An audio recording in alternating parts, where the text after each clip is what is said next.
kebetulan juga lupa kemarin itu. Kemarin itu Oke. lupa karena ya pas biasalah akhir tahun sampai awal tahun itu kalau di oke oke oke. Ih. Ini di Probolinggo semua. Oke, Mas. Ada yang berpencar ya Mas. Ada yang dari Probolinggo. Yang kemarin di Kalimantan siapa? Saya Mas di Kalimantan. Kalimantan mana? Kalimantan Selatan. Oh, Kalsel. Oke. Pernah Jauh sekali. penelitian di sini, Mas? Di Kalsel, tim Kalsel ya pernah. Cuman dulu waktu masih di Kakao. Saya kan dulu awalnya peneliti Kakao. Oh, Terus sekarang kalau di kopi kan kopi agak jarang di situ di oke. Kalimantan. Loh, ini masih di Mulai nggak apa-apa Mas. ya, boleh boleh. Enggak. Enggak Mas. Mungkin perkenalan dulu Mas apa? Aslinya nama saya Adi Mas Adi Purnomo, tapi kerap dipanggil Mas Pur sama teman-teman gitu. Nggak tahu dari mana asalnya gitu. Oke. eh Kemarin kami aktif di anu Mas apa? Sebagai pengenalan aja dulu. Hmm. Kami kebetulan aktif di LPM, Lembaga Pensi Hmm. Mahasiswa Arsitektur, tapi di bawah naungan kampus. Tapi ya kalau dipikir-pikir cukup dekat dengan pondok karena dalam pondok pesantren Nurul Jadid gitu. Hmm. Kebetulan kemarin kami juga mendalami beberapa isu yang ada di Kabupaten Probolinggo, salah Hmm. satunya stunting, terus terbitan sebelumnya itu bicara soal agraria gitu, lingkungan. Kemarin terbitan sebelum ini itu bicara soal stunting, dan kemudian di terbitan kali ini ingin bicara soal problematika kopi di khusus di Hmm. Kabupaten Probolinggo. Hmm. Ya, kami juga dalam diskusi kami itu menemukan beberapa hal ya Mas yang kami Hmm. temukan di media dan juga di sekitar karena saya asli Probolinggo Mas, di Hmm. Kerucil. Oh, Kebetulan di sana grup. Oke. juga potensial bicara soal Hmm. kopi gitu Mas. Hmm. Kalau dari beberapa media yang saya baca itu memang kopi-kopi sekarang itu yang pertama ada beberapa dampak aslinya, itu dari perubahan iklim, yang kedua memang butuh permajaan gitu, yang ketiga memang Hmm. perawatan dari petani-petaninya gitu yang kurang maksimal gitu. Hmm.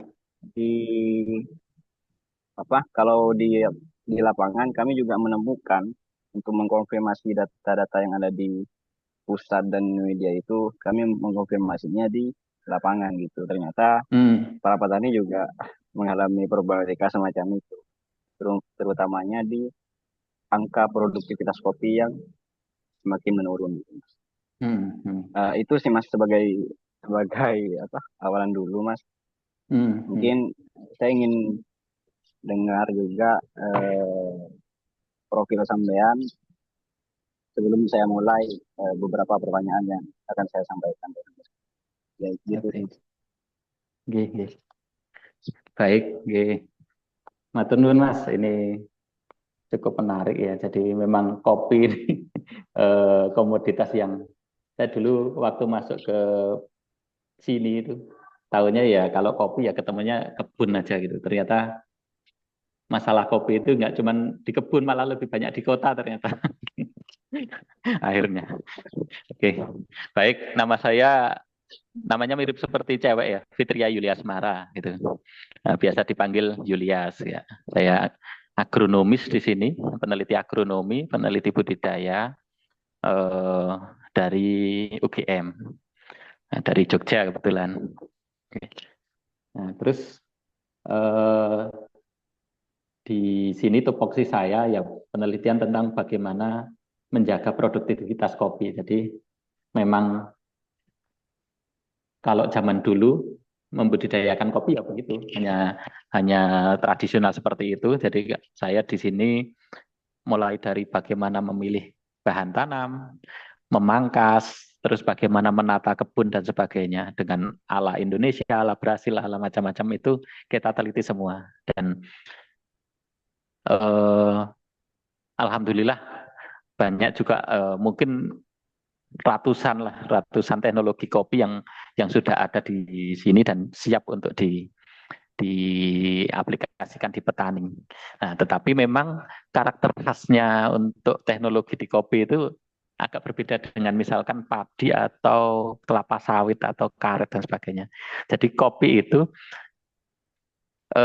bagaimana cara budidaya yang paling tepat itu adalah spesifik lokasi. Jadi lokasi A dengan lokasi B bisa jadi berbeda. Mulai dari bahan tanamnya berbeda, caranya berbeda. Karena eh, untuk menanam kopi dan sebagainya itu juga ada hubungannya dengan budaya setempat. Kalau budaya kopinya belum terbentuk, itu juga sulit. Sama seperti karet. Karet itu walaupun hanya tanaman kayu, harus nyadap tiap hari, malam berangkat dan sebagainya. Kalau belum terbentuk budaya karet juga sulit gitu. Nah, ini juga penting. Jadi selain faktor teknis juga faktor non teknis. Nah, memang betul Indonesia itu penghasil, mungkin langsung masuk ya, nggak apa-apa ya. Indonesia itu memang negara penghasil kopi terbesar keempat di dunia. Tetapi luasnya itu terluas kedua di dunia. Nah, berarti masalah utamanya apa? Produktivitas kan. Sudah dari situ udah kelihatan. Jadi Brasil itu terbesar, terluas pertama, terbesar pertama. Vietnam itu terbesar kedua, terluas ketiga. Kolombia itu terbesar ketiga, terluas keempat. Gitu. Jadi, lah Indonesia terbesar keempat produksinya, tapi terluas kedua.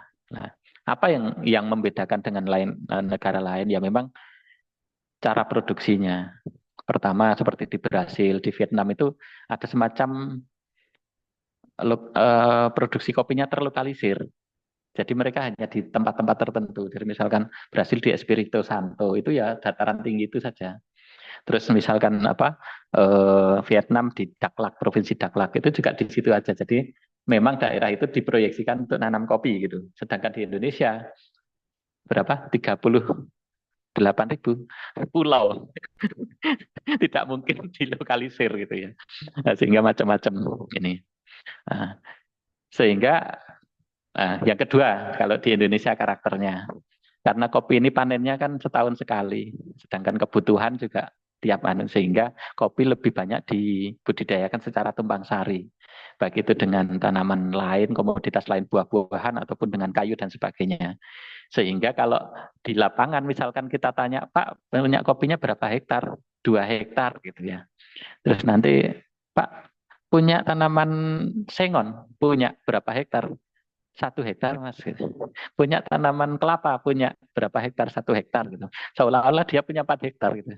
Padahal sebenarnya ya satu lokasi itu ya ada sengonnya, ada kopinya, ada kelapanya misalkan gitu. Nah itu berpengaruh apa? Jadi posisinya salah satu yang mendukung produktivitas misalkan 1 ton, 1,5 ton, 2 ton itu kan populasi. Jadi Indonesia itu kalahnya di populasi mas sebenarnya populasi. Jadi 1 hektarnya Indonesia itu paling di lapangan itu tidak lebih dari 900. Paling banyak itu 600 atau 700 pohon. Itu. Sedangkan di Vietnam itu 1.600 ya 1.600. Di Brasil 4.000 ya 4.000 gitu. 1 hektar 4.000. Jadi ibaratnya tarik tambang orang 4.000 ngelawan orang 700 kan ya pasti kalah gitu. itu itu yang paling mendasar ya, hitungan yang paling anu apa namanya secara matematisnya begitu gitu mas. Nggih, nggih, Mas, nggih, Mas. Ya, saya cukup tertarik kalau bicara soal kopi sih, Mas. Karena saya juga bertani kopi di rumah gitu, Mas. Punya nenek-nenek moyang saya, Mas. Ini Mas, saya tadi sampean juga nyinggung perihal angka produktivitas kopi ya. Dan sebetulnya Indonesia memang memiliki potensi gitu. Ya, apa, eh, ya populasinya yang memang besar, tapi angkanya cukup minim gitu.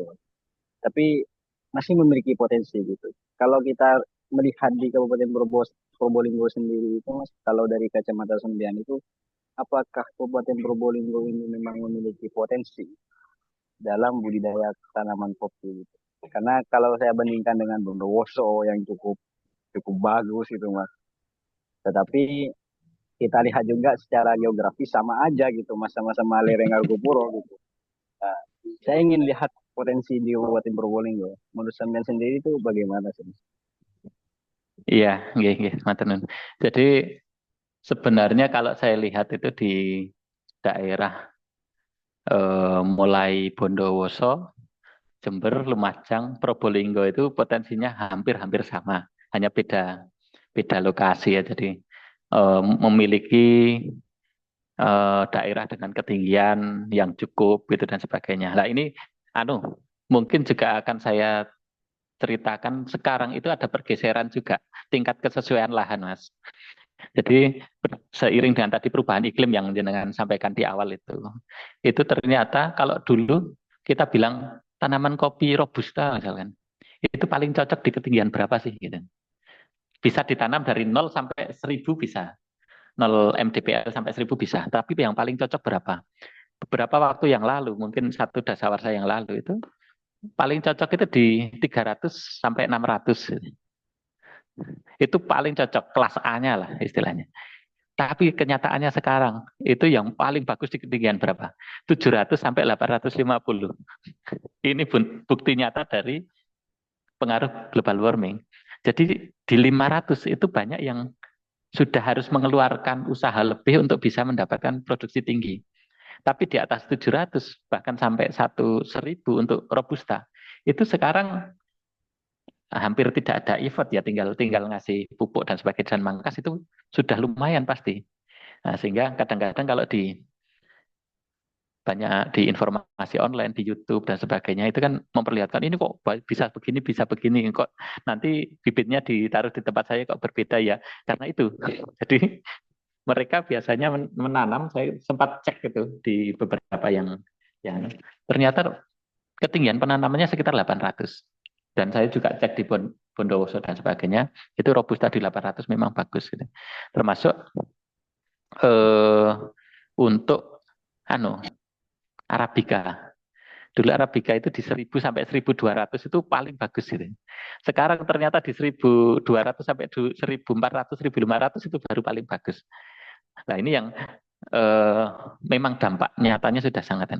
Nah, kalau kita menanam misalkan Arabica di bawah 1000 agar tetap bisa gampang atau tidak mudah terserang penyakit, tetap produksinya bagus dan sebagainya, harus ada penaungnya. Nah, tetapi manajemen penaung ini juga tidak mudah kan begitu. Jadi eh, itu saling berkait. Lah kalau kesesuaian lahan semakin naik, itu nanti juga yang terancam itu kan ekosistem di lereng gunung juga gitu. Ini juga menjadi hal-hal yang perlu diwaspadai. Jadi kami itu kadang-kadang perubahan itu nyata sekali kami rasakan. Nah, termasuk juga di Probolinggo. Saya kira saya pernah dulu ya cukup lama ke Krucil kalau nggak salah. Ke Krucil itu ada di sana tanamannya kan Arabica anu apa? Kobra kalau nggak salah. Yang paling adu ya. Kobra, kobra, Iya, kobra. kobra ya. Kobra kalau nggak salah. Dulu saya pikir kobra kayak gini, ternyata Kolombian Brasil gitu. Nah, di Arabica ini sangat terasa sekali. Jadi kalau kita bicara lini es, misalkan, kita bicara apa namanya itu, Kartika dan sebagainya, itu tanaman yang dulu bagus, sekarang sudah nggak bisa bertahan. Jadi banyak tanaman, sebagian besar tanaman kopi Arabica itu tidak bertahan dengan perubahan iklim itu juga. Jadi ada kecenderungan di beberapa daerah, saya contohkan saja misalkan Toraja dan sebagainya, mereka masih berusaha mempertahankan varietas lokalnya untuk memproduksi dengan harapan sama seperti pada saat ayahnya dulu atau mbahnya dulu produksinya gitu. Nah, ternyata kami coba pakai GAP yang full pun itu ternyata masih jauh, tidak seperti yang kita harapkan gitu. Tetapi ada klon-klon baru atau jenis-jenis baru yang kita coba introduksikan ke sana itu bisa tercapai gitu. Nah, sehingga di situ ya mungkin ini kita perlu mensiasati ya bagaimana agar proporsi antara klon ataupun jenis kopi yang ada di sana yang mungkin cita rasanya sudah dikenal gitu, itu sebagai penyusun cita rasa, tapi juga kita harus mulai mengintroduksi klon baru yang itu sebagai penyusun produktivitas. Misalkan di Kerinci, ya, di Kerinci. Kerinci itu mereka punya klon lokal, gitu, klon lokal di sana. Nah, kemudian di sana juga masih menggunakan lini S795 ya. Pembeli mereka sudah sangat sangat familiar dengan cita rasa kopi Kerinci seperti itu. Tapi kalau mereka hanya menanam lini es saja, itu ternyata tidak menguntungkan karena produksinya rendah. Sehingga mereka mulai 50% ditanam dengan varietas baru yang untuk mendukung produksinya. Nah, ternyata dengan proporsi 50% itu masih lini S-nya masih keluar cita rasanya. Jadi mereka produksi masuk, cita rasa tidak berubah gitu. Misalkan seperti itu. Jadi konsep-konsepnya itu banyak sekali memang. Ini di beberapa tempat. Bahkan sekarang katanya jadi 30-70. 30-70 itu pun masih rasa lini esnya masih atau rasa kopi kerincinya masih kelihatan sehingga mereka lebih mudah seperti itu. Nah, di Toraja juga begitu. Kami coba perkenalkan seperti itu. Nah, untuk di Probolinggo sendiri ya memang agak tanda tanya terus terang saya. Karena di sana kan juga ada promo, ada dan sebagainya ya, fasilitas untuk mempromosikan itu sebenarnya kan ada gitu ya. Cuman mungkin yang pertama itu adalah tadi faktor budaya. Budaya kopinya itu mungkin tidak banyak, tidak banyak lah. Tetapi kalau yang bergerak itu nanti teman-teman petani muda, saya kira faktor budaya ini menjadi bisa dikondisikan gitu, bisa dikondisikan.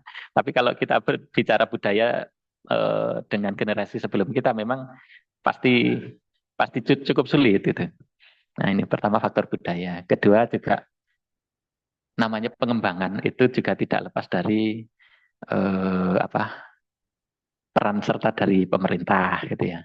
Nah, pemerintah jadi apakah kopi di sana menjadi prioritas itu kan juga juga tanda tanya dalam artian saya tidak belum pernah berkomunikasi dengan Pemda setempat, tetapi tentunya prioritas itu juga sangat tergantung dari luasannya, terlihat nilai tambahnya dan antusiasme dari masyarakatnya juga. Jadi mungkin ini yang perlu perlu kita tumbuhkan. Biasanya kalau sekarang kan ide-ide bottom up yang dari bawah itu juga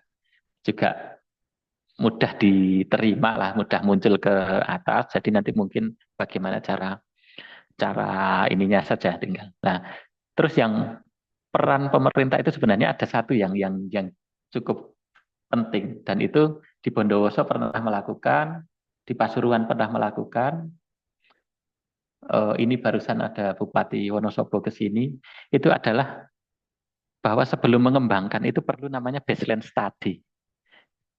Melihat potensi wilayah untuk pengembangan kopi.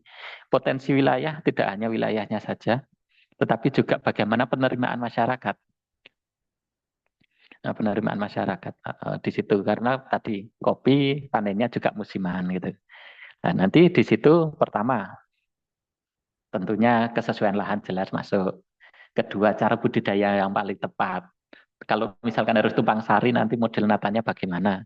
Jangan sampai tadi apa namanya inginnya tumpang sari, tapi kebunnya jadi bukan tumpang sari, campur sari karena campuran aduk gitu ya. Jadi tumpang sari dengan campur sari ini beda. Kalau tumpang sari itu ada larikannya. Misalkan larikan cabai, ya ada cabai, kopi, tanaman kayu gitu ya. Seperti kami pernah melakukan itu di Temanggung. Nah, di sana ada daerah yang rawan longsor, nanam tembakau sama sayuran. Akhirnya kopi kita masukkan ke situ hanya sebagai penguat teras awalnya. Tapi akhirnya mereka berimprovisasi sendiri sehingga tanaman kopinya dibuat jarak tanamnya 1x4, gitu. 1x4 dengan hanya dipangkas 1,5 meter. Kopinya nggak terlalu tinggi, jadi masih bisa nanam sayur, masih bisa nanam tembakau, tapi tidak longsor, misalkan seperti itu. Itu tadi lah. Kalau itu tumpang sari, yang terjadi banyak itu campur sarinya itu. Sehingga semuanya tidak optimal. Semuanya tidak optimal itu. Gitu Mas. Jadi itu tadi Iya, yang iya, iya, satu, Mas. aduh ya apa aspek budayanya itu mungkin bisa jadi belum terbentuk. Kedua dari kebijakan. Nah, terus nanti kalau sudah kebijakannya jelas, lah kebijakan ini bisa apa namanya pemerintah bisa mengeluarkan kebijakan sebenarnya awalnya kalau bisa ada namanya kegiatan baseline study sebenarnya. Kalau memang potensial di mana, jenisnya apa, modelnya bagaimana, secara nanti dikaitkan dengan budaya itu bagaimana, mau brandingnya seperti apalah. Kalau sudah jelas itu nanti ada roadmap pengembangan. Tahun pertama begini, kedua begini. Nah, itu nanti peran serta masyarakat, nanti ada pemerintahnya, juga tentunya anak-anak muda yang branding-branding itu bisa jadi kalau misalkan nanti banyak jumlahnya, kita harus cari buyer-nya juga gitu. Itu gitu. Kalau Oke, untuk oke, si oke. Probolinggo. Oke, Mas. Kalau gini, Mas, apa? Kemarin kan saya juga lihat data-data dari BPS itu, BPS Kabupaten Probolinggo gitu.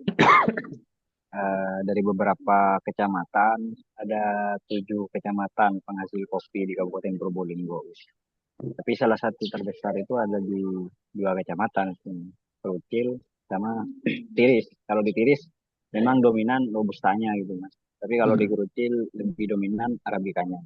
Hmm. Kami melihat dari sana sebenarnya Mas, data-data BPS itu. Hmm. Eh, dan kesimpulan kami memang ya Kabupaten Probolinggo memiliki potensi gitu. Lagi-lagi itu kesimpulan dari kami. Kalau apa sejauh penelitian dari Pusdit sendiri itu bagaimana sih Mas tentang masa depan kopi di Kabupaten Probolinggo ini? Apakah memang stagnan kayak gini aja atau memang ada perubahan Mas gitu? Wah, ya itu. Kalau saya keyakinan saya, walaupun saya belum pernah baseline secara apa ya langsung ya, saya dulu pernah. Mohon maaf, kalau daerah Puspo itu masuk mana itu? Probolinggo atau Yang mana Mas? Lumajang ya? Puspo, Yang apa Mas? Puspo, Pus, oh, itu Puspo. Oh Pasuruan. daerah. Oh, Oh masa ya kalau mungkin di masuk Probolinggo. Pasuruan ya. Ya, jadi di lereng Bromo itu saya pernah ke sana. Saya kira itu juga perbatasan dengan Probolinggo. Jadi saya pernah juga apa ke daerah itu, Puspo itu saya kira hampir sama. Dan kalau karena Lumajang juga sudah ada, Pasuruan juga sudah ada, saya kira eh, dari sisi potensi atau kesesuaian lahan saya kira sesuai. Apalagi kerucil lah sudah nggak perlu di lagi. Nah, kalau sudah seperti itu, ya mungkin yang perlu dilakukan kan optimalisasinya saja. Optimalisasinya saja. Jadi tadi tantangan itu selain cuaca ekstrim tadi, perubahan iklim itu juga masalah ini menguntungkan nggak sih? Karena ini juga akan bersaing dengan komoditas lain, gitu ya. Dengan komoditas lain. Kalau bisa menunjukkan bahwa kopi itu bisa bersaing, ataupun kalau misalkan memang karena keunggulan kopi itu bisa tumpang sari, itu model seperti apa yang bisa diaplikasikan sehingga misalkan di sana masih seneng nanam sayuran ya masih bisa nanam tembakau ya masih bisa nanam seperti itu. Nah itu yang perlu itu sebenarnya ini saya nggak tahu harus menyuarakannya ke siapa ya. Kalau ada baseline study itu nanti keluar itu bagaimana bentuk-bentuknya gitu. Harus ke arah mana. Nah, bisa jadi begini, kan baseline study tadi ada parameter pengukuran 1 sampai 9 gitu, semacam 1 sampai 9 leveling gitu ya. Nah, kita bisa jadi, oh kayaknya ini petani masih tradisional, mungkin sebenarnya level 1 gitu ya. Tapi ternyata setelah kita masuki lebih dalam, oh ini ternyata levelnya bukan level 1, ini level 6 ini tinggal nambah 3 lagi gitu ya. Di kerucil misalkan gitu.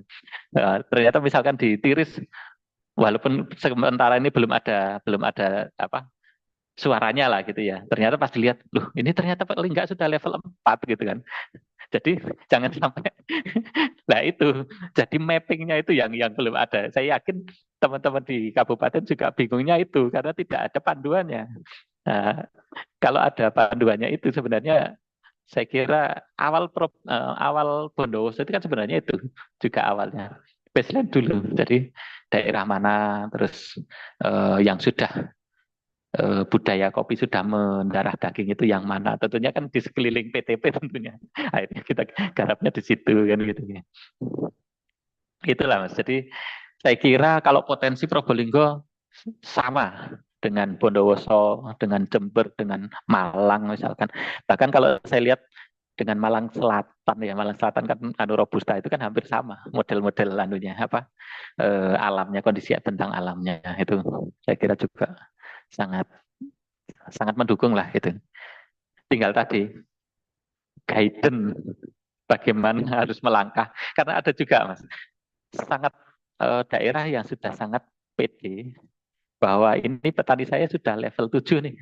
Jadi kami nggak perlu kalau di on farm kita belikan mesin-mesin nih, gitu. Setelah pengadaan ternyata barangnya nggak ada.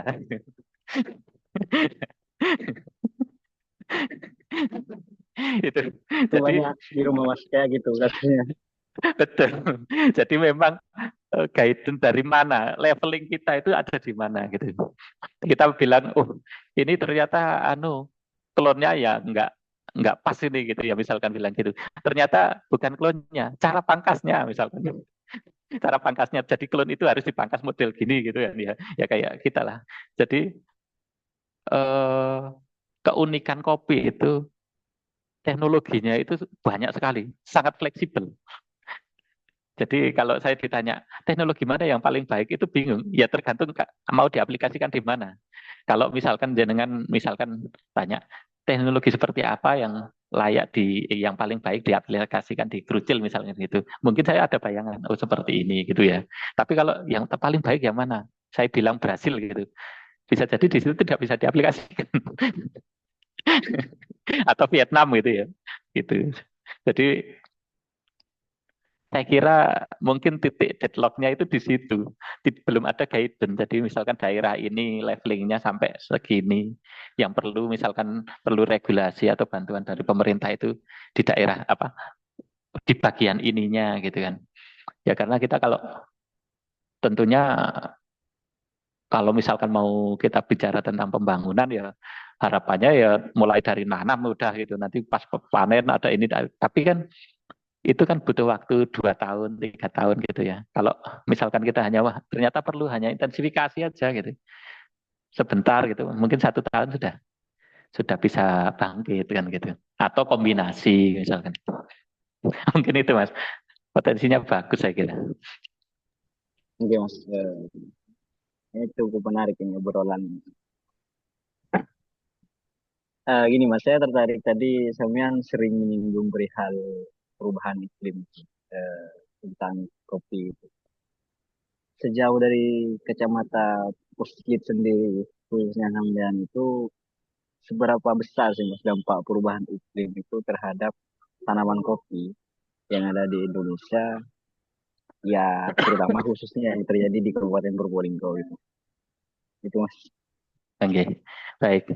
Untuk perubahan iklim saya mungkin jawab mulai dari dunia dulu.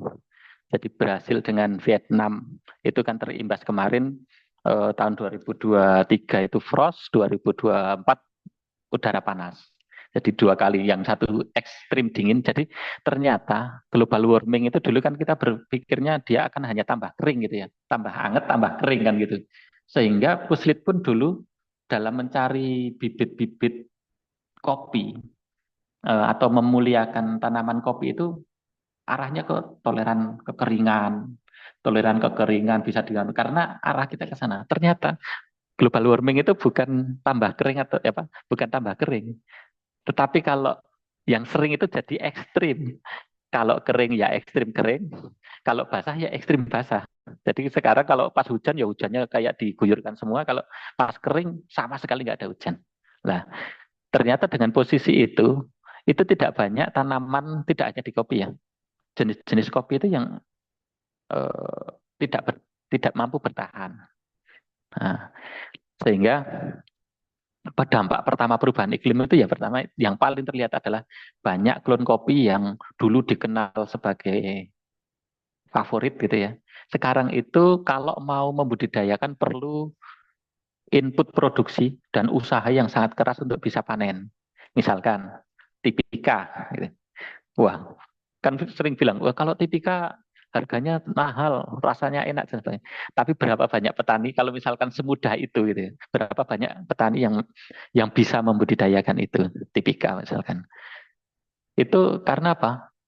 Panen sekali agak lebat sedikit, besok rontok anunya apa daunnya. Jadi perlu recovery 1 tahun, nanti tahun berikutnya baru panen lagi gitu. Otomatis keuntungan petani juga sulit untuk dicapai itu. Dampak perubahan iklim itu di semua tempat ya termasuk di Indonesia juga. Nah, terus yang kedua itu sekarang nanam kopi itu juga lebih sulit dari zaman dulu. Ya, jadi kalau dulu mbah-mbah kita, bapak-bapak kita nanam itu ya gampang gitu. Nah, sekarang perlu effort. Sehingga terus perubahan iklim itu juga meningkatkan aktivitas serangga dan penyakit dan jamur dan fungi. Jadi serangga itu lebih aktif di suasana yang lebih hangat. Nah, sehingga dengan serangga aktif terus cekaman dari lingkungan yang semakin tinggi otomatis biaya produksi jadi tinggi. Misalkan kita juga perlu akhirnya aplikasi bahan organik lebih banyak agar dia lebih tahan, misalkan gitu ya. Nah, selain biaya produksi tinggi, pupuk juga lebih tinggi dan sebagainya, juga kehilangan hasil jadi meningkat karena hama tadi. Nah, jadi sudah biayanya makin tinggi, hasilnya juga cenderung makin. Cara yang paling tepat ya, yang paling mudah pertama itu ya memang move on. Move on ke jenis-jenis yang tahan. Itu cara paling mudah. Tetapi itu tadi ada pertimbangan-pertimbangan tertentu. Yang ini juga perlu diriset. Jadi misalkan memang suatu daerah sudah punya ciri khas atau karakter khas, itu juga harus diriset kira-kira bagaimana cara nanti kita mengkombinasikan itu gitu agar ciri khasnya tidak hilang gitu. Misalkan seperti itu.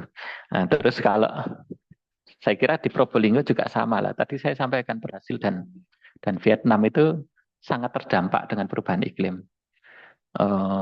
Padahal di sana juga inputnya tinggi. Itu karena memang di sana tidak menggunakan naungan. Walaupun sekarang Vietnam mulai menggunakan naungan. Nah, sedangkan di Indonesia itu kopinya menggunakan naungan semua total, kecuali teman-teman di sekitaran Lampung, Pagar Alam dan sebagainya yang ketinggiannya di atas 1.900 ke atas, mereka tidak pakai naungan dan di sana memang hujan terus ya, hujan terus termasuk di Kerinci itu. Jadi kita tidak bisa memperbandingkan dengan teman-teman yang di sana. Ini yang kadang-kadang perlu saya garis bawahi gitu. Nah, dengan adanya naungan kita memang lebih tahan, lebih toleran terhadap perubahan iklim. Tapi masalahnya produksi itu kalau dengan naungan itu juga jadi menurun.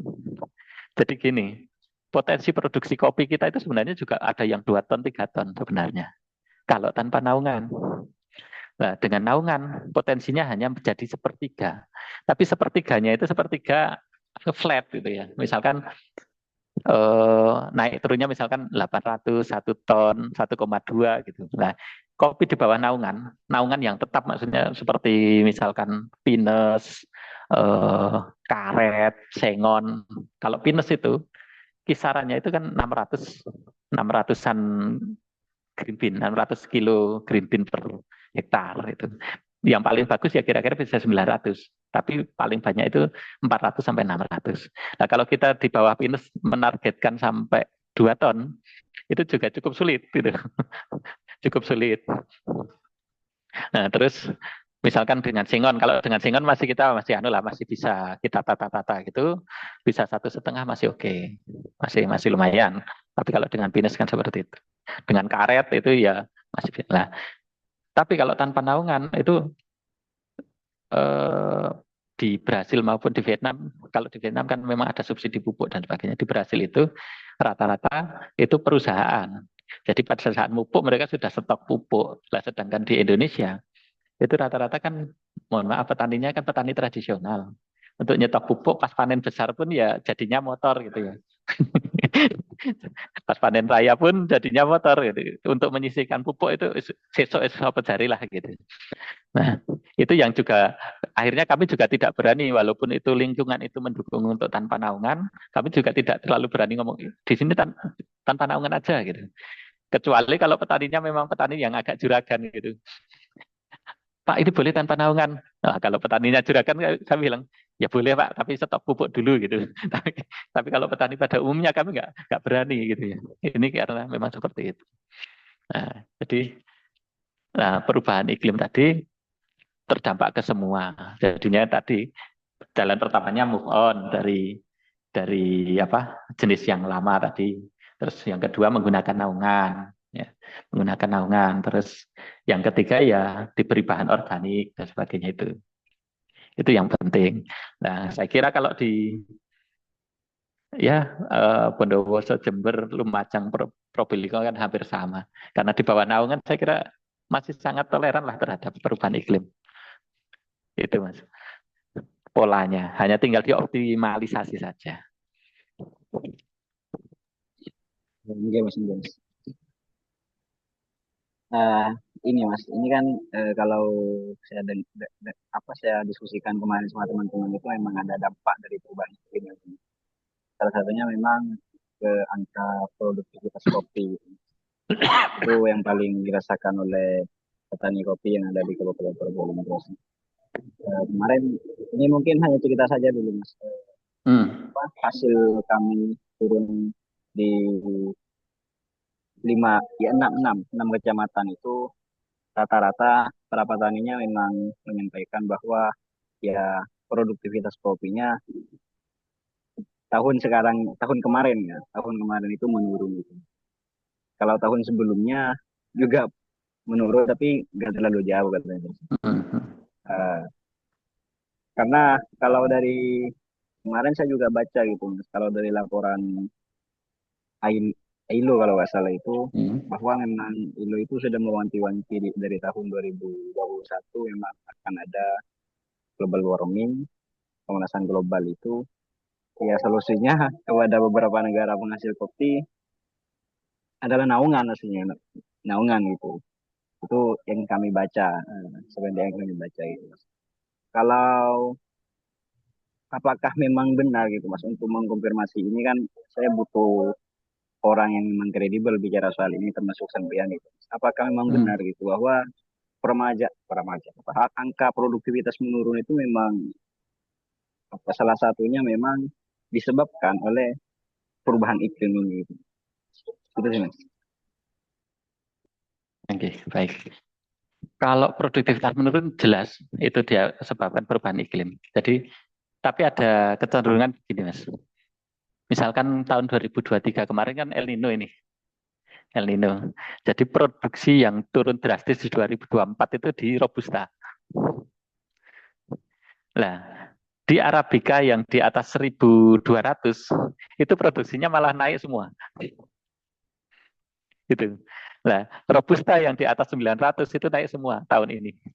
Gitu. Tapi kalau di normal itu kan memang di tahun normal itu biasanya di Robusta di atas 1.000 itu sudah berkurang buahnya gitu.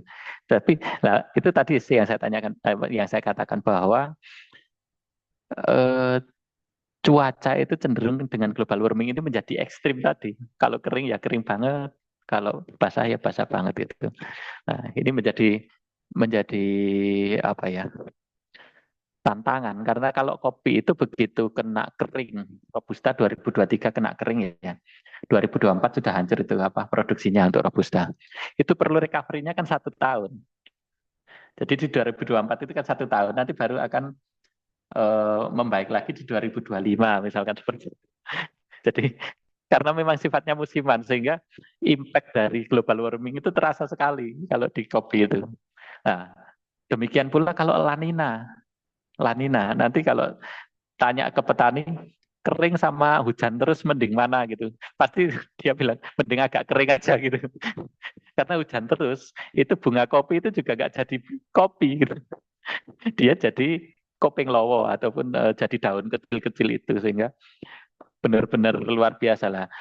Sebenarnya kalau kita mau belajar dari Brasil maupun Vietnam itu ada caranya, tapi mereka kan karena daerahnya terlokalisir, itu sehingga mereka juga pemerintah menyediakan kayak semacam embung, tandon air dan sebagainya, sehingga sebelum musim hujan itu datang, itu mereka memaksa kopinya itu berbunga dulu, mekar dulu.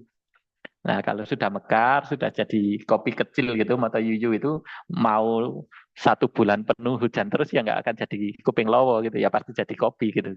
Jadi itu waktu itu saya tanya loh, kok di Vietnam itu kok nggak ada kuping lowo ya gitu, kok di Brasil itu saya tanya, saya sampai sampai kasih kasih fotonya, ini loh, yang seperti ini apakah di sini ada? Kami belum pernah katanya gitu. Terus akhirnya saya ke penelitinya, kalau yang di Brasil juga ke perusahaannya. Dia bilang sebelum hujan kami airi dulu agar mekar semua gitu. Wah, kalau di Indonesia nggak bisa ini, saya bilang gitu. Akhirnya sempat, mohon maaf, di tahun 2018 kalau nggak salah itu, kami sempat sebenarnya di kabinet itu dengan Pak Dirjen, dengan petinggi-petinggi PTP itu ke Vietnam untuk mempelajari membungakan dulu itu biar nggak ada kuping lowo tadi. Jadi El Nino bermasalah, La Nina bermasalah. Coba gimana itu? Jadi kopi itu tanamannya bandel, tapi kalau buahnya rewel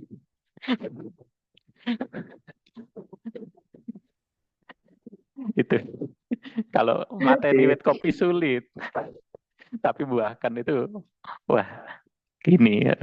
Mangkas ya, mangkas kalau kekendelen ya gak panen, kalau gak dipangkas ya gak panen gitu. Itu juga waduh. Tapi ya di situ seninya memang. Memang di situ seninya. Jadi memang sangat berpengaruh itu yang namanya global warming itu. Tidak hanya panasnya, kemarauannya pengaruh, hujannya juga pengaruh. Nah, dengan adanya kita menggunakan kopi berpenaung itu, memang dia semacam membuat barrier, Mas. Membuat barrier. Nah, tapi penaungnya ini kan, jadi sebenarnya tanaman penaung dengan tanaman tumpang sari itu berbeda nih, sebenarnya. Tapi ini kalau dibahas agak panjang.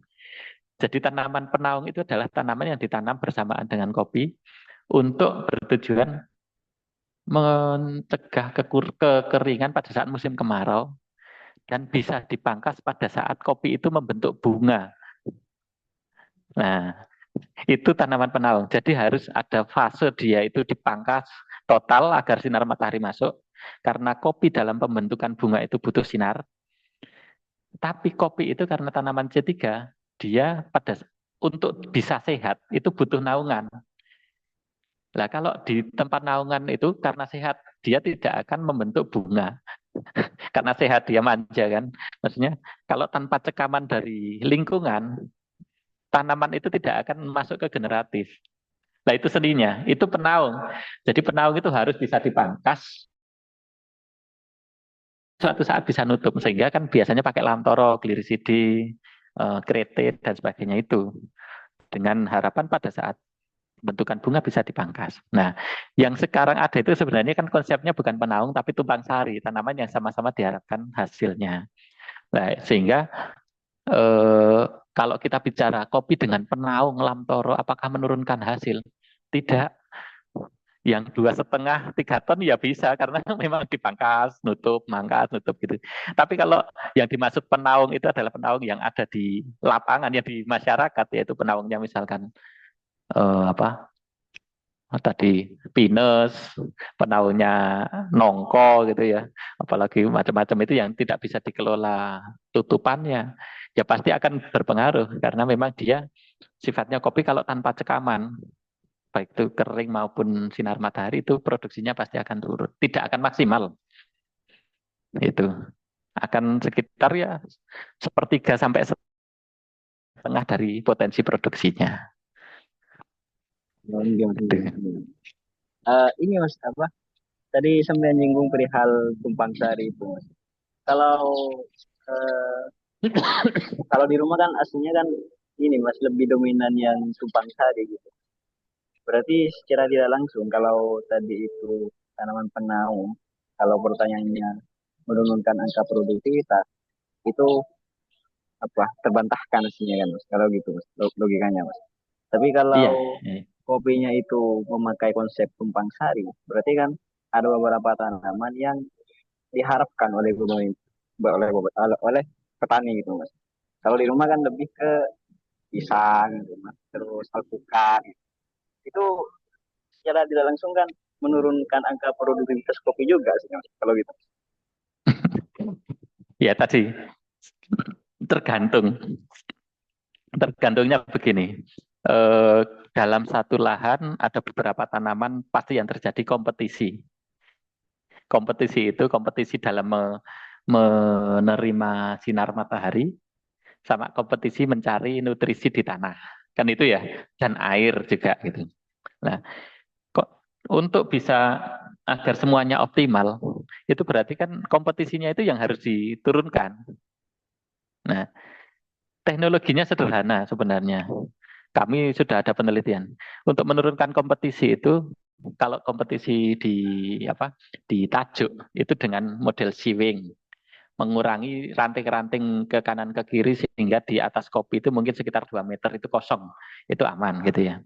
Nah, kompetisi air dan hara itu mau itu dengan pisang, dengan alpukat, dengan mahoni, dengan jati, dengan tanaman kayu yang lain, itu solusinya satu, parit, dibuat parit antara kopi dengan tanaman itu. Lah, masalahnya pada saat saya bilang parit ke teman-teman petani, saya ada gambarnya itu, larikan kopi, ada paritnya, terus sebelahnya bahkan kelapa sawit itu atau kelapa gitu ya.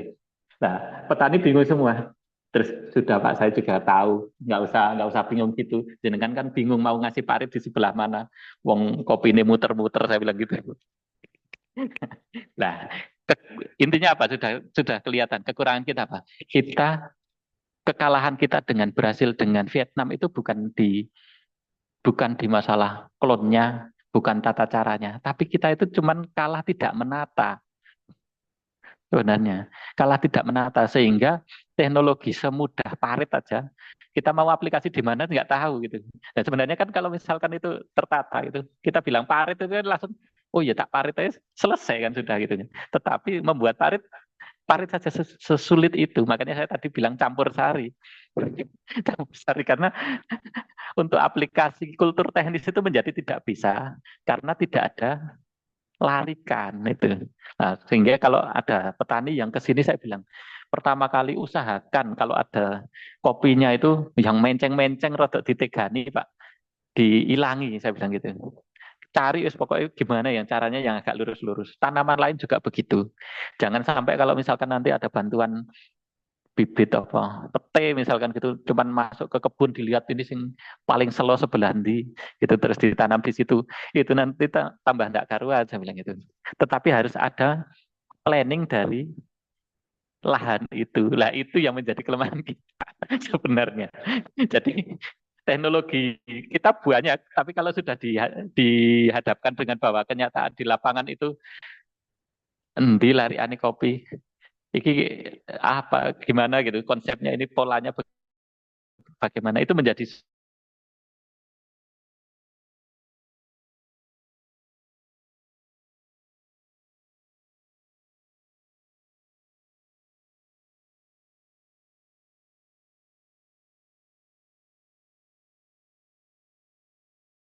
dengan apa namanya karet dan sebagainya. Bagaimana cara cara penataannya dan tapi sekarang karena sudah panen sudah lama dipotong termasuk dengan singon.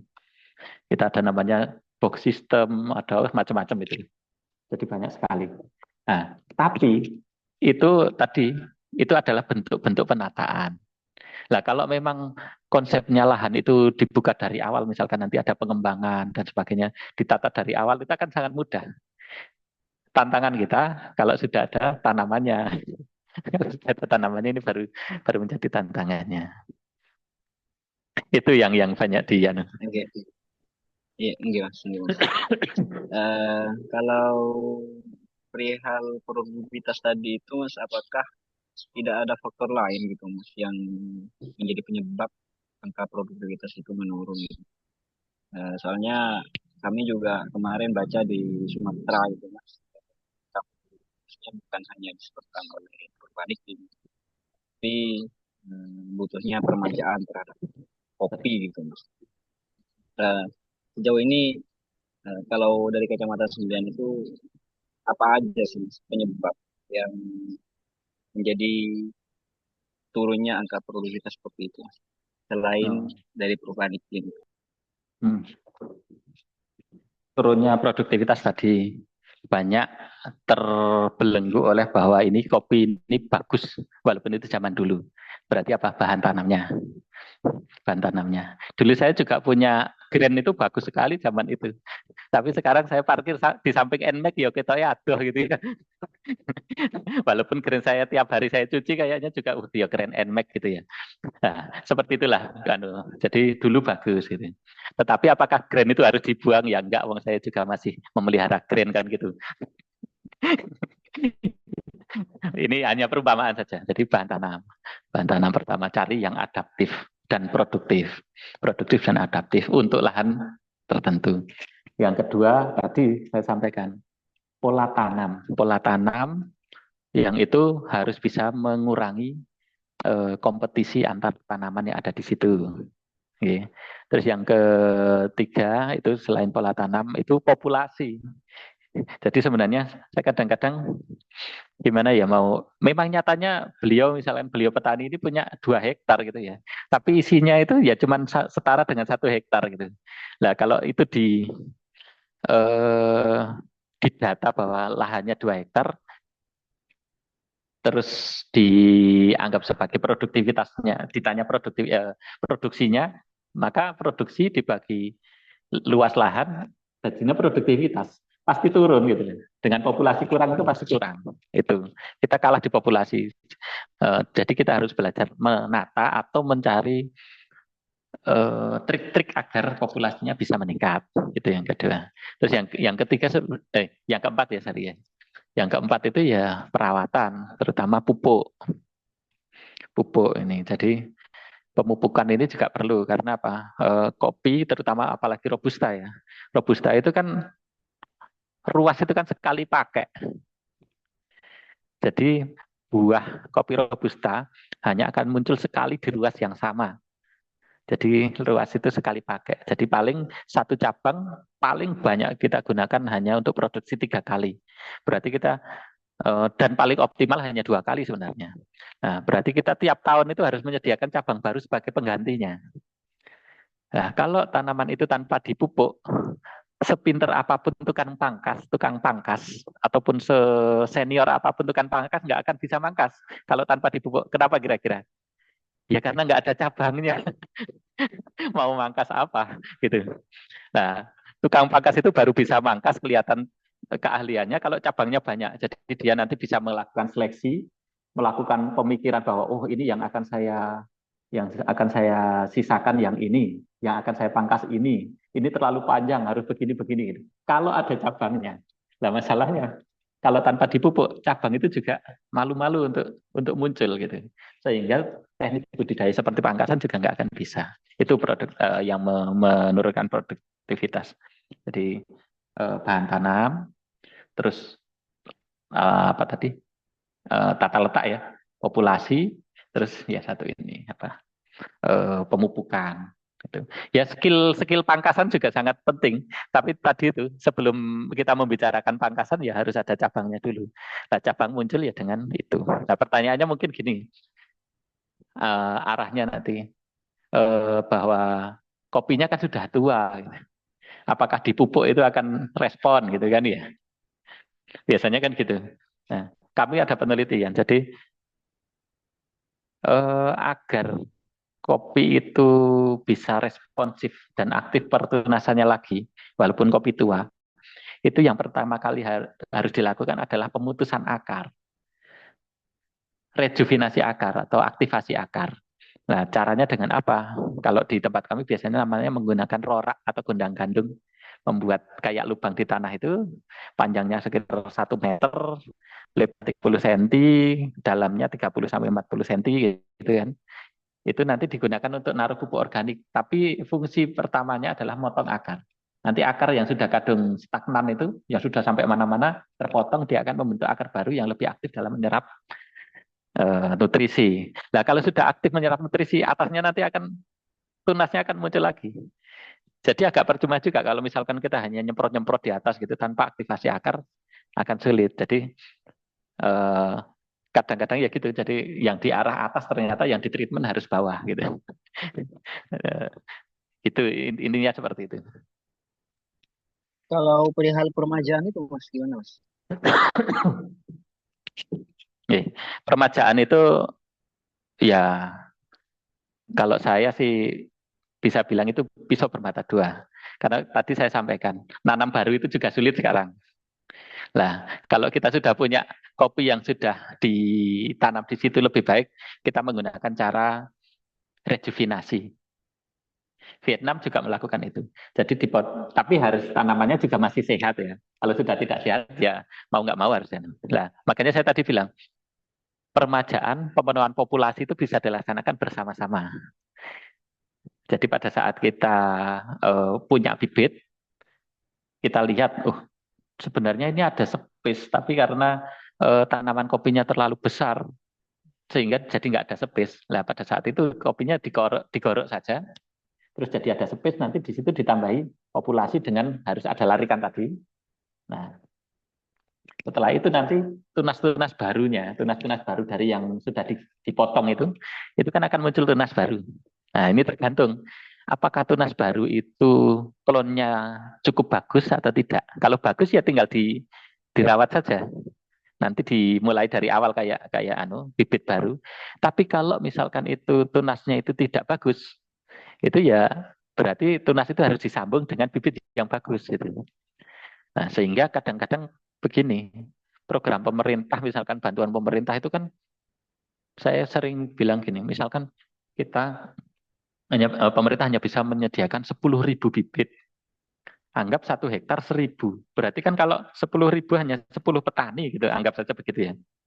Kalau tapi dengan cara tadi kombinasi, kita sebutnya namanya compacting, bahwa yang ada tanaman yang ada itu kita rejuvenasi, kita tunaskan kembali dengan cara dipotong, terus nanti sela-selanya di tanaman yang mati itu kita tanami baru, ataupun kita rapatkan populasinya.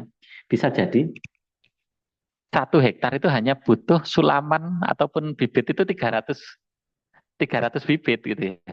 Sehingga yang tadi 10.000 itu karena satu bisa 300, bisa jadi 30 orang yang dapat gitu. Dengan hasil yang hampir sama nanti gitu. Nah, itu yang kadang-kadang apa ya? Ini juga masih kami kami banyak godok ya regulasinya.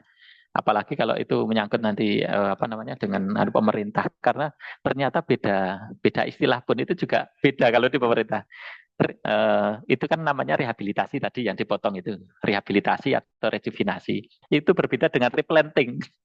Jadi di dalam nanti di dalam administrasi itu nanti ditanya, ini bibit untuk replanting berapa hektar gitu. Kalau jawabnya, 10.000 kok untuk 30 hektar itu nanti dia dipertanyakan, kok replanting masa satu hektar cuma 300 pohon gitu. Nah ini juga hal-hal yang kadang-kadang bersifat administratif ini kita kita juga harus lindungi. Jadi jangan sampai nanti juga teman-teman di pemerintahan juga kena gitu ya. Ya kadang sepertinya nggak penting ya, tapi itu kadang-kadang juga juga di lapangan terjadi gitu. Itu Mas. Jadi eh, yang tadi harus yang bisa dilakukan untuk mengembalikan produktivitas yaitu dengan compacting tadi. Games, games. Eh, saya cukup belajar dari ini sih Mas, belajar dari pola para petani di Kabupaten Probolinggo yang memang kalau dalam tanda kutip sih Mas kurang memprioritaskan aslinya, ya, kurang memprioritaskan tanaman kopinya gitu. Karena kenapa kok saya bilang seperti itu Mas? Karena yang saya tahu itu kayak gini Mas. Kalau saya mau cerita-cerita itu kondisi tanaman kopi di sini, petaninya sih Mas. Hmm. Para petani di Kabupaten Probolinggo itu kan yang ngerawat itu bisa dihitung hasilnya Mas. Per day itu orang-orangnya bisa dihitung gitu. Ini yang ngerawat secara betul, memprioritaskan secara betul gitu. Kebanyakan itu datang 1 tahun 1 kali gitu ke lahan-lahannya. Datangnya hanya untuk panen saja gitu Mas. Dan kalau dihadapkan dengan, kalau semuanya saya turun ke lapangan gitu Mas, membawa apa referensi butuh peremajaan karena umurnya sudah puluhan tahun gitu.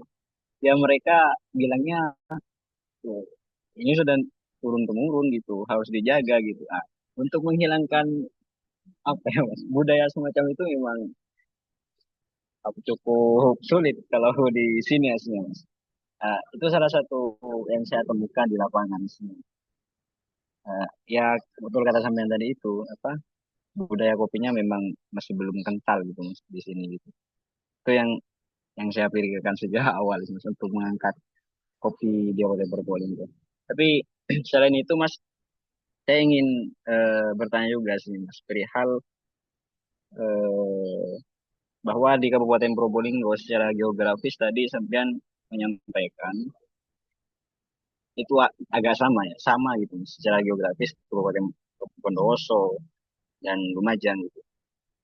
Tapi memang pengangkatan potensi kopinya di ranah ya nasional itu masih belum cukup terdengar sebenarnya itu. Karena kalau saya lihat ya Mas, maksudnya saya dengar juga dari beberapa petani itu, Kabupaten Bondowoso itu juga mengambil hasil kopi yang ada di Kabupaten Probolinggo aslinya gitu. Ini juga bibit-bibitnya gitu. Ah, bagi saya kan ini ada bukan keharmonisan, Mas. Ada sangkut pautnya juga, Mas. Di balik ini itu ada apa aslinya sih, Mas? Kalau bagi sampean itu kacamata sampean itu di balik apa ya? Sama-sama potensinya ada, kualitasnya juga sama-sama berkualitas, tapi yang terangkat itu tetap Bondowoso gitu. Tapi hasil bibitnya itu juga sebagian ngambil dari Kabupaten Probolinggo gitu. Bahkan kemarin saya juga ke beberapa petani, setiap tahunnya Kabupaten Bondowoso itu ngambil dari petani itu cerinya itu bertonton kalau dari Kecamatan Kecil dan Tiris gitu Mas. Ini kan yang terangkat cuma Bondowoso gitu. Apakah memang dari pihak pemerintahannya atau memang tidak ada wadah dari para petani itu? Sejauh Kecamatan Sempian itu seperti apa sih? Iya betul. Jadi memang ya ini gimana ya? Sebenarnya memang harus ada dua apa eh, kerjasama dari baik petaninya dan juga pemerintah daerahnya. Memang gini, untuk saya juga pernah mendampingi di daerah-daerah yang budaya kopinya belum terbentuk.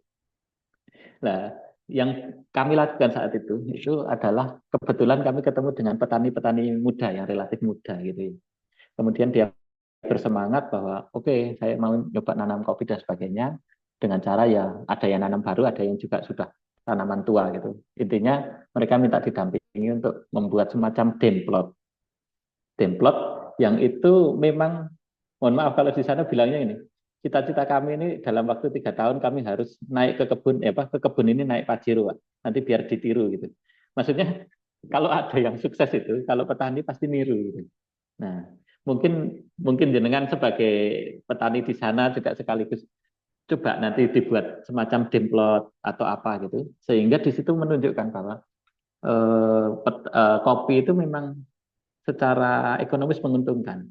Tetapi karena dia sifatnya musiman, jadi jenengan harus bisa membuat bagaimana agar kebun kopi itu juga bisa menghasilkan secara lebih cepat gitu, yaitu dengan pola tumpang sari tadi. Nah, kalau saya kira kalau nanti sudah ketemu ketemu polanya, itu nanti akan menular. Nah, kalau sudah menular, baru kita akan mulai branding dan mengembangkan. Itu kalau yang dari bawah ya. Kalau dari bawah. Tapi kalau misalkan memang ada apa ya visi dari pemerintah daerah untuk memang, ayo kita kembangkan coba kita mulai dari mana termasuk nanti ada baseline dan sebagainya itu lebih cepat memang lebih cepat. Tetapi ya ini kan bolak-balik lagi kan. Karena memang di situ budayanya belum belum terlalu terbentuk jadinya mungkin bahwa fungsinya adalah menjadi feeder dari daerah lain yang sudah punya bendera, istilahnya pinjam bendera itu menjadi menjadi apa ya pilihan yang cukup logis gitu ya. Walaupun harusnya juga bisa muncul sendiri, muncul dengan bendera sendiri gitu.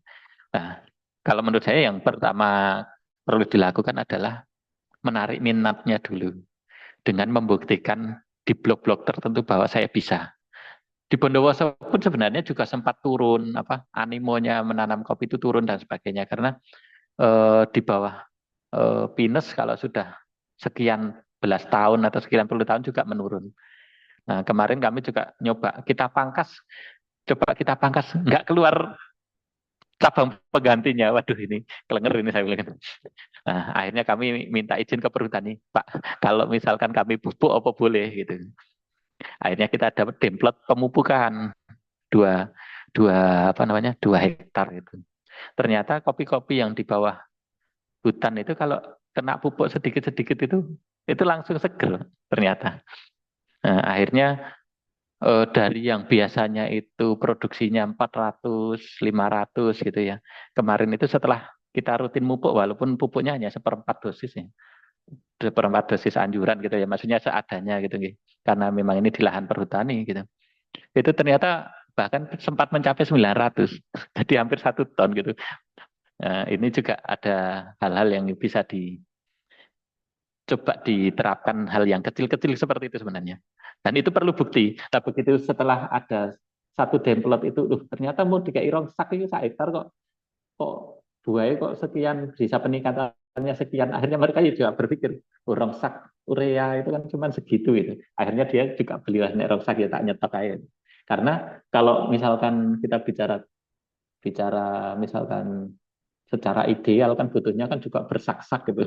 Jadi petani kadang-kadang, aduh, nek harus beli 6 sak ya, ya gimana gitu kan ya. Ternyata 2 sak sudah signifikan ya mereka mulai sedikit-sedikit. Intinya demplot mas. Enggak mas, enggak mas. Eh, mungkin perihal mas, saya ingin bertanyakan perihal tentang kemarin tentang harga sih, harga kopi itu, harga kopi yang melambung tinggi. Karena apa ya mas? Sebagian dari petani itu bilang kayak gini ya saya, ya percuma harga tinggi kalau produktivitasnya menurun gitu. Coba- Dan juga percuma harga apa produktivitas menurun, tapi harga itu produktivitas tinggi, tapi harganya itu menurun gitu mas. Nah, kemarin kan ada fenomena yang produktivitas kopi yang ada di Indonesia itu memang menurun gitu. Tapi harganya melambung tinggi, Mas. Kan salah satu petani yang saya temui di Kecamatan Gading di desa desa dan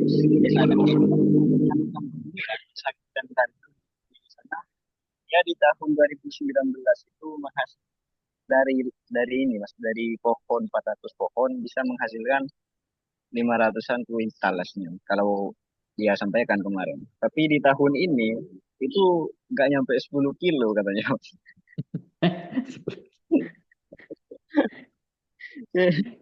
Saya juga eh, ya dia bilang kayak gitu mas. Kalau menurut sampean sendiri itu bagaimana sih mas melihat apa ya, fenomena semacam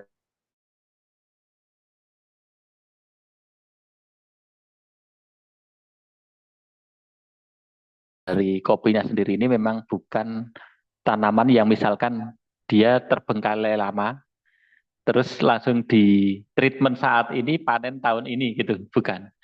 Jadi dia memang memang model-model tanaman yang perlu istiqomah.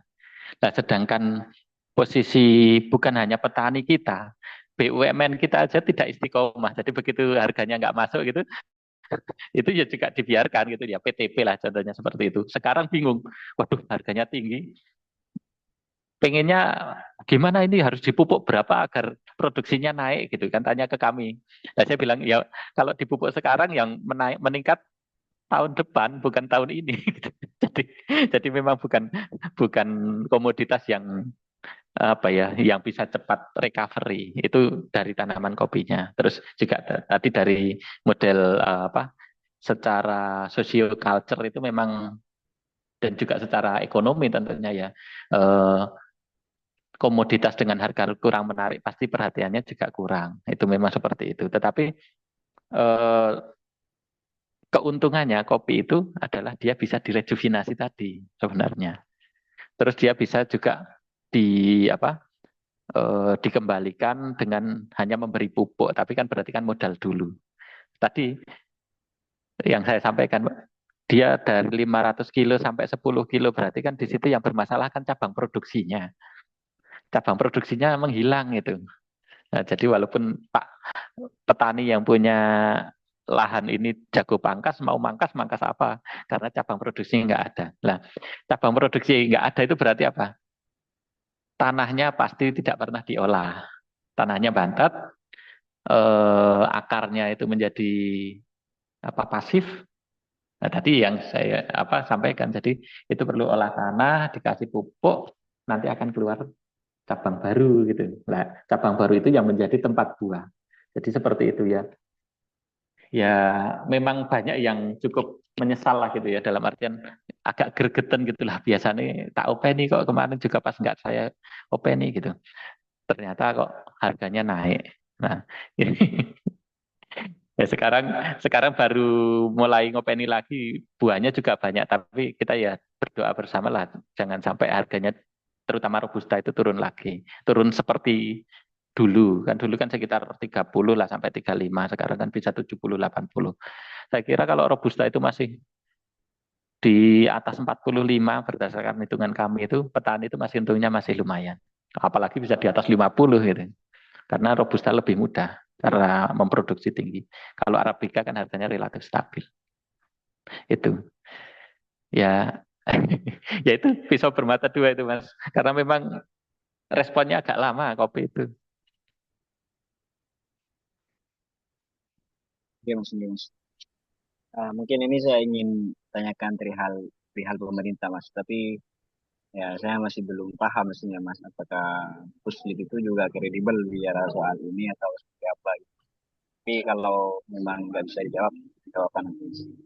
Oke. Eh, kalau bicara soal ini, Mas, sosialisasi perihal bibit unggul itu kalau dari Kecamatan Sembilan itu memang menjadi tanggung jawab pemerintah atau memang beberapa pegiat-pegiat kopi bahkan seperti Puslit itu juga apa ya, memiliki tanggung jawab juga gitu Mas untuk mensosialisasi perihal bibit-bibit unggul tentang perawatan seperti ini dan bahkan sampai ke penjualannya gitu Mas. Mungkin itu sih, Mas. Ya, baik. Jadi kalau eh, Puslit ini karena dulu berubah ya dari Kementerian Pertanian sekarang jadi BUMN, Mas. Jadi posisinya ini agak agak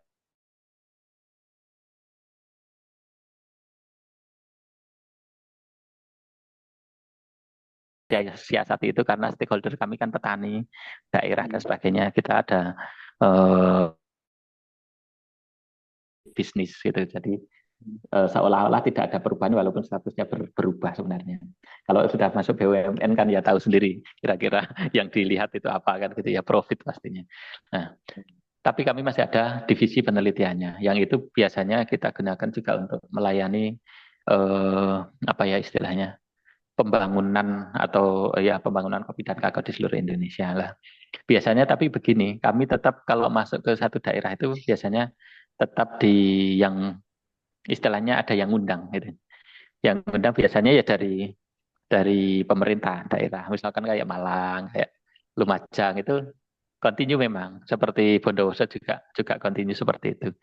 Istilahnya kalau di sana karena memang ya bisa setahun sekali, bisa tahun dua kali gitu. Itu istilahnya refreshment. Kalau ada apa gejala apa gitu ya kita rembuk bersama lah, kita diskusi sharing ya di lapangan seperti apa. Nanti misalkan saya dari mana bisa cerita-cerita kami dari mana gitu. Jadi refreshment sambil melihat langsung di lapangan gitu. Dan itu efeknya walaupun hanya sharing-sharing ya mungkin banyak bercandanya tapi jadi membuat petani juga lebih terbuka secara wawasan. Itu memang biasanya seperti itu. Yang kedua kadang-kadang juga ada dari kelompok tani gitu juga bisa kadang apa namanya melakukan itu. Jadi tapi ya memang kalau untuk ini sebenarnya ya lebih lebih ke pemerintah daerah sebenarnya ya. Yang biasa lebih banyak melakukan undang itu. Nah, nanti di situ nanti termasuk biasanya kalau setelah itu nanti kita biasanya usulkan itu tadi apa namanya baseline study itu. Nah, kalau sudah ada baseline study itu enak. Jadi semua orang sudah bisa melihat ini levelnya di mana, kekurangan di mana, peluangnya di mana, sehingga nanti baik itu petaninya, baik itu pemerintahnya langsung memposisikan diri. Oh, aku mau mau membantu dari sisi mana gitu. Kami pun dari Puslit juga juga begitu. Oh, kita bisa membantu dari sisi mana kan gitu. Jadi kalau biasanya menurut kami baseline itu yang penting untuk mappingnya awal.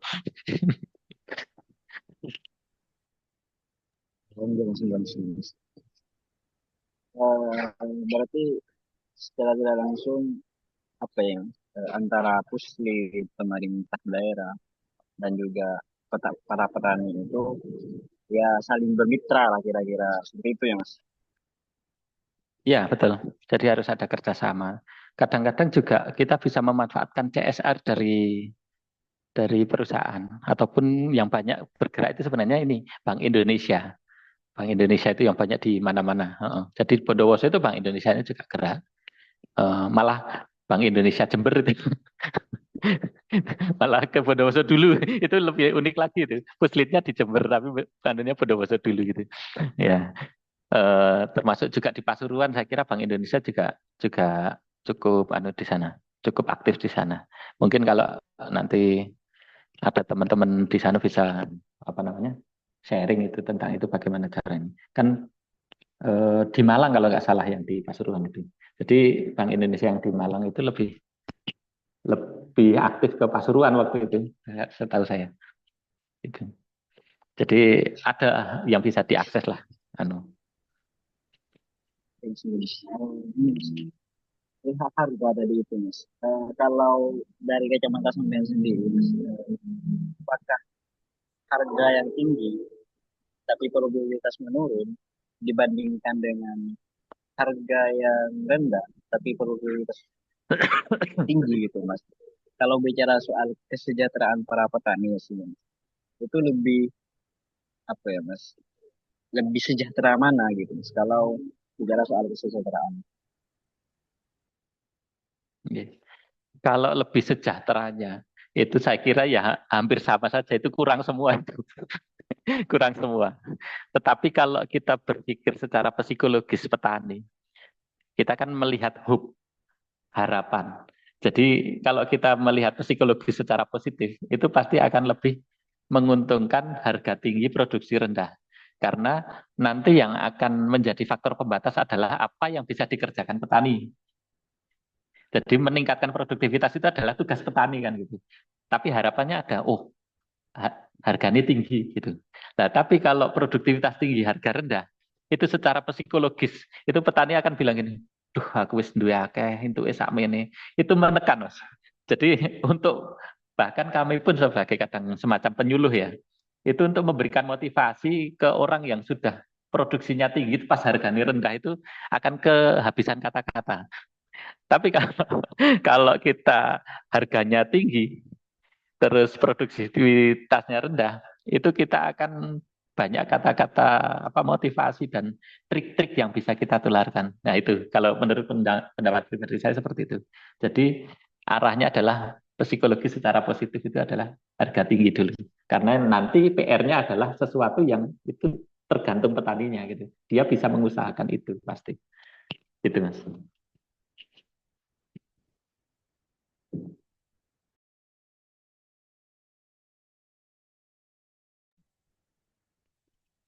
Masih itu Mas. Maaf.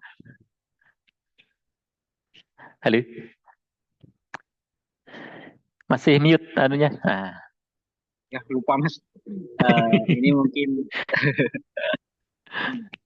mungkin terakhir sih Mas. Yang ingin saya tanyakan. Eh, Perihal harapan sih Mas. Harapan dari Puslip eh, yang memang kredibel bicara soal kopi dan coklat gitu Mas. Kakao ya Mas. Kakao gitu. iya, iya, iya, kakak. Harapan terhadap para petani dan juga pemerintah itu asik bagaimana Mas? Khususnya di Kabupaten Probolinggo itu ke depannya. Mas. Iya. Kalau harapan kami sebenarnya begini. Akhir-akhir ini beberapa tahun ini kan tidak ada harga apa komoditas pertanian itu yang harganya jelek, naik semua. Ya kecuali kalau cabai naik turun gitu ya. Itu udah biasa gitu. Maksudnya kita bicara cengkeh naik, kita bicara karet naik, kita bicara kopi naik, kita bicara. Nah, berarti ada peluang di situ sebenarnya. Ada peluang di situ. Nah, yang paling harapan yang paling kami inginkan itu sebenarnya bahwa gini, walaupun kami di kopi kakao itu sebenarnya kami lebih senang kalau petani itu tumpang sari. Jadi jangan berpikir kalau jadi petani jadi juragan kopi tok gitu ya. Kalau bisa di tumpang sari tempat itu bisa untuk karet ya dengan karet. Kalau bisa dengan yang lain gitu. Intinya itu akan sangat membantu pada saat kalau ada harga turun dan sebagainya. Jadi bisa saling menutupi. Itu. Jadi dan kalau untuk pemerintah kami juga sebenarnya punya harapannya adalah ini terutama untuk Probolinggo yang mungkin lebih apa ya lebih care ataupun juga ada upaya untuk coba ini melirik ke kopi ini terutama eh, dengan melakukan tadi baseline study itu minimal. Nah nanti di situ nanti kita bisa lihat nanti plus minusnya di mana terus kita mau memajukan itu dari sisi mana gitu itu yang menjadi anu. Terus itu pun nanti akan berimbas ke bagaimana macam-macam itu kan. Jadi nanti ada program-program lain itu kan setelah itu. Setelah dipastikan bahwa masyarakatnya tertarik, mau, sehingga mau difasilitasi. Dan itu akan muncul dari hasil baseline tadi. Terus selanjutnya juga kalau untuk harapan kami, untuk petani juga tadi harus lebih terbuka terhadap teknologi. Jadi misalkan memang memang ada semacam klon-klon kopi yang itu tradisional sudah lama di situ tapi ternyata tidak adaptif terhadap perubahan iklim yang memang sekarang ini nyata-nyata kita rasakan akibatnya.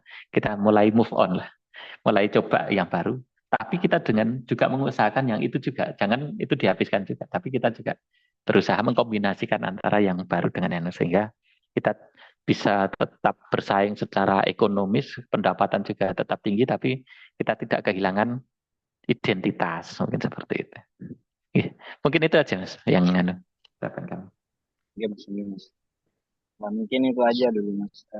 Nanti kalau ada pertanyaan lain, saya bisa tanyakan lagi Mas via WA Iya, ke iya, aman, aman. sampean. Insya Allah, insya Allah. Eh, Teman saya yang satu ini punya WA sampean berarti ya Mas. Iya, punya, punya. Mungkin nanti saya minta Mas saya kontak sampean Mas. Iya, iya, siap, siap. Ya, Ya mungkin kapan-kapan itu kalau ke dulu. Jember, kabar-kabar aja nanti. Siapa tahu saya juga pas di Jember. Mungkin Mas. Saya pengen tahu lebih dalam perihal sedikit Mas. Iya, iya, siap, siap. Eh, Ya mungkin itu aja dulu Mas. Mohon maaf ganggu Mas. Enggak, aman, aman. Iya, Iya Mas. atur nuhun juga sudah dipercaya kami mewakili Puslit. Terima kasih untuk apa namanya Enggak, Mas. menjadikan Puslit sebagai rujukan juga. Enggak, Mas. Karena gak ada rujukan lagi, gak ada rujukan lain maksudnya Mas. Kalau selain Puslit, siapa rujukan kita kalau ingin bicara kopi? Insya Allah. Ya, nanti kalau Enggak, mau Mas. pasca panen juga ada teman-teman yang bagian itu macam-macam kalau di sini. Ya, kebetulan ini kan budidaya ya. kebetulan pas bidang saya. Mungkin, mungkin, mungkin. Enggak, Mas, mungkin itu aja dulu nggih, Mas. Kurang Nggih, lebihnya Mas, saya mohon maaf Mas, ganggu Mas ini Mas. aman-aman nggih, sama-sama. Nggih Mas. Nggih Mas. Nggih. Meskipun kalau gitu saya izin live ya. Nggih Mas, nggih Mas.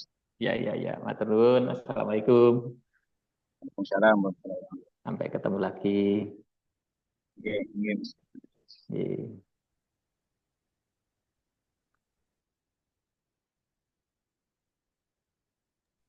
Apa bang?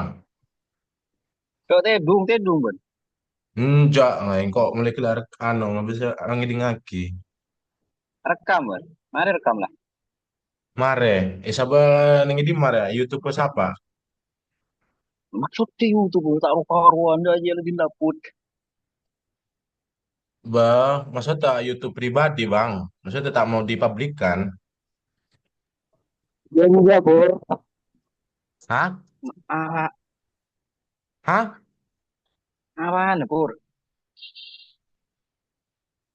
Bari kan translate, apa translate make Google be? Iya, yang penting saya up publik.